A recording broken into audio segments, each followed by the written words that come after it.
இறை வார்த்தை யோவான் நற்செய்தி அதிகாரம் 16 இறைவசனங்கள் 29 முதல் 33 முடிய. சீடர்கள் இயேசுவிடம், இப்போதுதான் உருவகம் எதுவுமின்றி வெளிப்படையாக பேசுகிறீர். உமக்கு அனைத்தும் தெரியும். யாரும் உம்மிடம் கேள்வி கேட்க தேவையில்லை என்பது எங்களுக்கு இப்போது புரிகிறது. இதிலிருந்து நீர் கடவுளிடமிருந்து வந்தவர் என்பதை நம்புகிறோம் என்றார்கள். இயேசு அவர்களை பார்த்து, இப்போது நம்புகிறீர்களா? இதோ காலம் வருகிறது, ஏன் வந்தே விட்டது. அப்போது நீங்கள் சிதறடிக்கப்பட்டு ஒவ்வொருவரும் அவரவர் வீட்டுக்கு ஓடி போவீர்கள். என்னை தனியே விட்டு விடுவீர்கள்.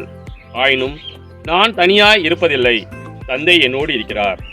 என் வழியாய் நீங்கள் அமைதி காணும் பொருட்டே நான் இவற்றை உங்களிடம் சொன்னேன். உலகில் உங்களுக்கு துன்பம் உண்டு, எனினும் துணிவுடன் இருங்கள், நான் உலகின் மீது வெற்றி கொண்டு விட்டேன் என்றார்.